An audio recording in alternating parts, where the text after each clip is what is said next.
Alamut. There isn't much bustle these days in this fertile valley, nestled among the Elburz mountain range of northern Iran, overlooking the capital city of Tehran. Nestled as it is by the province of Qazvin, known for its history as a center of trade, calligraphy and culture, to the south, and the Mazandaran province, known for its forests, bridges, and as the birthplace of the last Shah of Iran, to the north, it's as if the region is frozen in time. Sure, there are slightly more modern roads that steer through here, curving through the imposing crags, gullies and hills. But even these seem foreboding in comparison to the densely huddled villages you leave as you make your ascent through the vastly impenetrable boulders and hills. Even the rivers, ravines and lakes seem to hum more like a funeral chant than a natural gurgling stream. The preternatural silence that crowns these stones, punctuated by the occasional lone cry of an eagle, is less a welcome solace than an omen warning to the unwary visitor that there are secrets drenched in blood and viscera buried deep within the ruins and rubble. Frozen in time, the first impression you get upon taking in the surrounding mountains and boulders is that not very much has changed since the early 12th century. And for all ostensible purposes, it hasn't. After all, bones have their secrets to keep as well. It's perhaps ironic that we begin our review of secret societies at what has been popularly dubbed the very cradle of civilization. Perhaps not so ironic after all. Perhaps secrecy is fundamental to the human condition. And perhaps the whole of the collective human experience as we know it is marked to some degree by the twin hands of manipulation and bloodshed. Cain and Abel, master and servant, tyrant and subject. Perhaps when we learn how deeply ingrained these processes are within us, we can begin to see them as obsolete mechanisms that have far outlived their usefulness, distant relics of an unfortunate past. As distant as Alamut. Though the time of the Hashashins is long past, their relevance is still integral to our study. Though the last of the Hashashins died over 600 years ago, their presence still lives on to this day, embodied in modern terrorist organizations, rogue mercenaries, and military juntas. Embodied in the very heart, brains and sinews of anyone who would seek to control, dominate, and tyrannize through the means of force, bloodshed, and menace to pursue any political, religious, or economic agenda, regardless of faction or sect. In fact, their very name lives on to this day, entered into everyday language assassin. And without a thorough knowledge of the origin of the tactics secret societies have developed throughout history, those who refuse to remember the past are condemned to repeat it.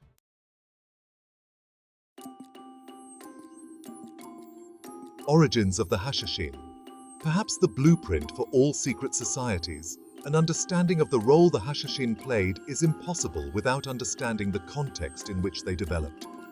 By the 12th century, Islam had splintered into several distinct branches, two of whom are still locked in a bitter conflict to this day, the Shia and the Sunni.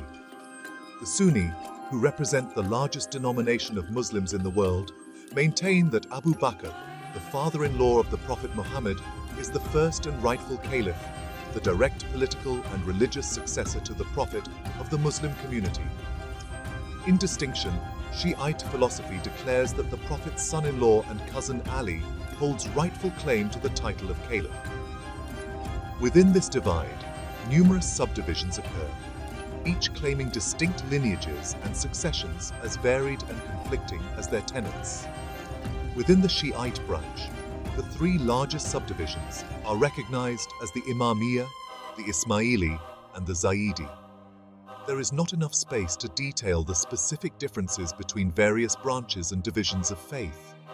Suffice to say that by 1090, much of the Middle East was largely under the rule of the Fatimid Caliphate, who claimed direct origin from Fatima, the first daughter of the Prophet. The Caliphate itself was explicitly Shiite in scope, with the caste majority of rulers being adherents of Ismailism. One of the most visible branches of Ismailism at that time was the Nizari branch, which flourished throughout Persia and Syria in the 11th century, and it is directly to the Nizari branch that the Hashashin developed and flourished, under the stern and all-watching leadership of its founder and visionary, Hassan-i-Sabbah.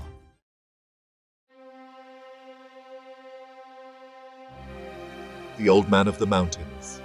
There is no accurate date or records for the birth of Hassan-i-Sabbah, and what little we know about his upbringing and early life stems from an allegedly autobiographical account quoted in the anonymously penned Ismaili chronicle Sarguzasht-e-Sayyidina. The account states that Hassan was born in Persia in the 1050s to an Imami family and was raised with the tenets of that faith in the city of Ray, where the future Grandmaster also studied alchemy, philosophy, astronomy, and it is rumored certain occult doctrines practiced by renegade Muslim imams. Ray was home to a burgeoning movement of Ismaili missionaries, and the young Hassan was converted to the doctrine at the age of 17, eventually swearing allegiance that same year to the Fatimid Caliphate in Cairo. It was in Cairo that Hassan studied in depth with leading missionaries and clerics of Ismailism, eventually earning a reputation as one of the most fervent and devoted disciples of the Ismaili creed. Accounts vary as to his journeys from the age of 17 until his return to Persia in 1081. Was he imprisoned? Persecuted? One account tells of Hassan's meetings with a group of heterodox Muslims in Syria, where he was trained in the principles of magic and sorcery. One thing is for certain: upon his return, Hassan settled within the Elburz mountain range where, after establishing several Ismaili communities, he drew the ire of Nizam al-Mulk, Grand Vizier of the Seljuk Empire, prompting his retreat deep into the mountains of Alamut in 1088. It was at Alamut in 1090 that Hassan formulated his grand strategy to formulate a clandestine army and religious order of Fedayyin, in Arabic, literally, the men who accept death, devoted to the expansion of the Nizari Ismaili creed, structured in a hierarchical and initiatory structure. Hassan served as the secretive and omniscient Grandmaster of the order for 35 years, until his death in 1124, during which time it is said he only left his quarters twice to observe from his impenetrably constructed fortress, known as the Eagle's Nest, the heavens from its rooftop. Below the Grandmaster served several of his trusted chiefs and strategists known as the Grand Propagandists, charged with disseminating the Grandmaster's orders. Beneath these served the propagandists, who were charged with recruiting men from outlying villages into both the Nizari Ismaili creed and, should their devotion be loyal enough, the order itself, the Rafiqs, or companions of the order, and finally, the Lasiqs, or adherents themselves. It is from the Lasiqs that the Grand Propagandists personally elected to train in order to become the most feared and reviled assassins of their times, targeting not only rival Muslim sects, including the Sunni Seljuk Empire, who were all but decimated by Hassan and his order, who swore an oath to revenge the Grandmaster's persecution, but also invading Christians and allies during the First Crusade. It is worth noting that there is strong evidence that the Hashashin made direct contact with the Knights Templar, of whom we will discuss in the following chapter. Each convert to the order was expected to go through a series of 9 initiatory degrees. In the first, the pupil was thrown into a state of confusion through analogy and teaching towards the tenets of his previous religious and political convictions. This is the source of the maxim, "Nothing is true, all is permitted," often attributed to Hassan. Although there is no documentation stating that Hassan uttered these words, its popularization is largely due to the writings of countercultural icon William S. Burroughs. At this point, the pupil was so disoriented by the dissection of his beliefs that he had no point but to submit to the blind obedience of his teacher. In the second, he was taught that God's approval cannot be won except through the allegiance to his imam or teacher, viewed as the guardian of God's word. In the third, he is instructed into the nature of his imam. In the fourth, he is taught that Muhammad was not the last of the prophets and that the Quran is not God's final revelation to man, an implicit breach with the teachings of the Quran. The fifth and sixth elaborate on the allegorical nature of the outward practices and customs of Islam. The seventh held that both humanity and creation were one, with all phenomena existing as a fraction of the whole, including both creative and destructive power. The eighth taught that all religion and ideology was fraudulent, including Islam, preparing the initiate for the ninth and final secret, that the student was now freed from belief, acting as a purified philosopher in the knowledge that nothing literally was true, and that the only permissible belief was action, and furthermore, that the only possessor of the reasons for carrying out any action whatsoever was the mysterious Grandmaster of the Order, Hassan-i-Sabbah himself. How were so many impressionable young men so easily swayed to renounce their upbringing and the beliefs of conventional Islam and plunge headfirst into nihilism and martyrdom for the sake of one man's lust for omnipotence and revenge? Deep within the maze-like fortress of Alamut, Hassan had constructed a lavish artificial paradise, replete with beautiful gardens, music, flowing rivers, and ravishing dancing houris, to bedazzle the eyes of would-be converts, unwittingly drugged with liberal amounts of hashish, from where the order derived their namesake. With his propagandists leading them through a tour of this paradise, the pilgrims either became so entranced by the visions before them that they converted on the spot, begging to while away their time in this Eden, or became so frightened that they begged to flee, swearing that their hosts must be sorcerers or magicians. In either case, it was only through obedience to divine will of Hassan-i-Sabbah that entrance or exit was permitted. Only by swearing their fealty to this mysterious master were these senseless young men granted access to paradise on earth, or returned to their former lives. Few refused. And how successful was this tactic, which marks the first historical instance of brainwashing? The influence of Hassan swept not only through Persia, but Egypt, Syria, Azerbaijan, and much of the Arab world, rumored to reach as far as France. Acting upon the Grandmaster's orders, his faithful Fedayeen gained entrance into courts, villages, and camps, often disguised in local garb and speaking in local dialects. After gaining the trust of those rivals, they were ordered to infiltrate. They assassinated each target by dagger, always in full public view and always in daylight. It is worth noting that the Hashashin were never permitted to murder a civilian. Their first target was Hassan's old rival, Nizam al-Mulk.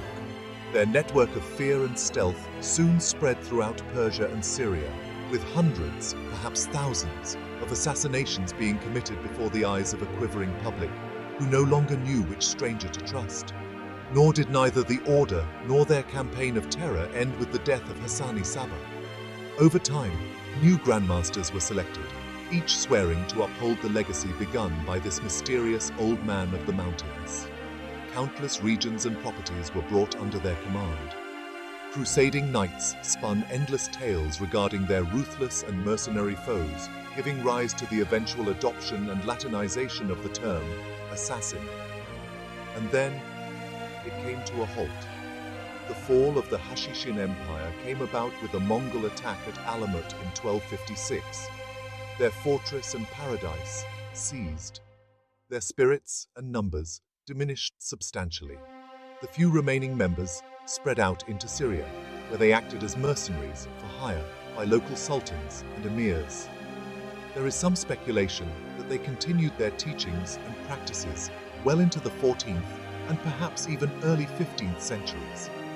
And there is even some speculation that the influence of their internal teachings lives on to this very day, embodied in certain sects of the Iranian Mandaean faith and Kurdish Yazidi religion. But the prestige that the Hashashin enjoyed for almost 200 years is now a fleeting memory. Or is it?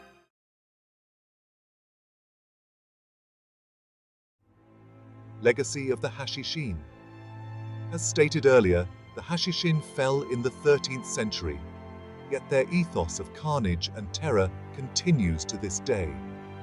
It was felt in the Duvalier regime of the 1960s and 1970s with the secret police of his elite Tonton Makute Corps.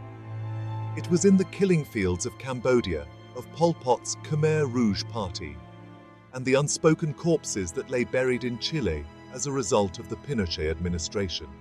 And it is embodied in the more recent brutalities committed worldwide by such outfits as Al-Qaeda, the Islamic State, and Boko Haram. It is not exclusive to Islam, by and large a peaceful religion, and claims allegiance to neither sect nor country. It is in the hearts of those who willingly perpetrate evil under the guise of an ulterior agenda, and therein lays its strength. It is perhaps the ultimate secret of any secret society: power at any given cost.